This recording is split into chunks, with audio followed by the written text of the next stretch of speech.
hard to leave. I never imagined that one day I would live on the other side of that fence.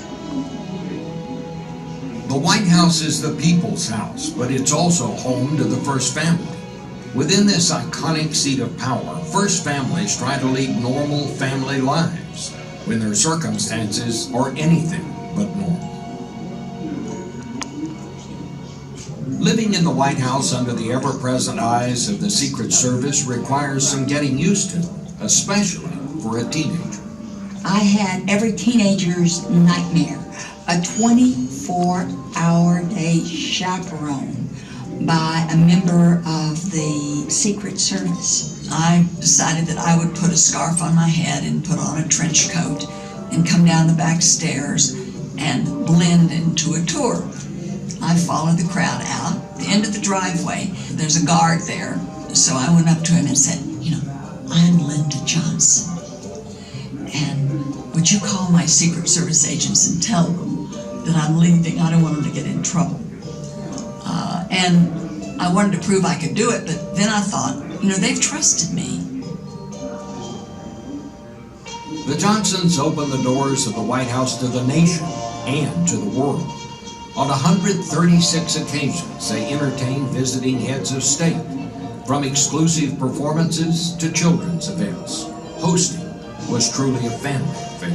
Life in the Johnson family was very much like being on a family farm. Everybody had a job. One of my most poignant memories was getting to host the party at Christmas time for orphans from the metropolitan area in Washington. What really made it magical for me were the smiles, the glee, the exuberance. I am forever grateful to have had that chance. On two very special occasions, these White House hostesses were the guests of honor. How would one describe the bride? Queenly, radiant, stunningly beautiful, certainly. And the whole setting was in the grand manner. I have never seen a lovelier ceremony.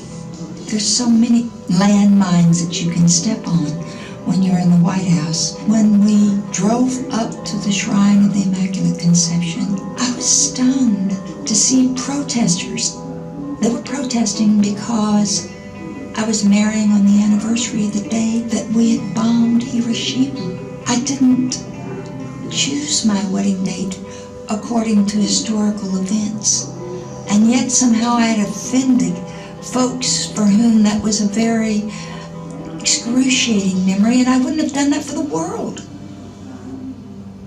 While their lives were very much in the public eye, the proximity of the White House residence to the Oval Office allowed the Johnsons to enjoy the rhythms of any American family.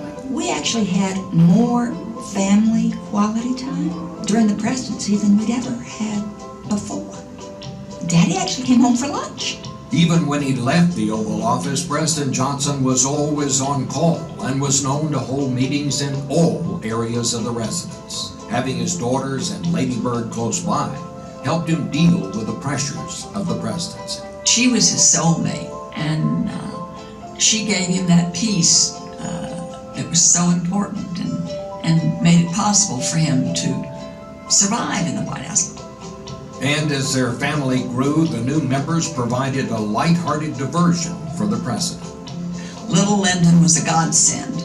My father would just melt. The leader of the free world became a doting daddy. Despite having the living quarters filled with family meals, squealing grandchildren, and friendly faces, it was impossible to escape the chaos outside the White House gates.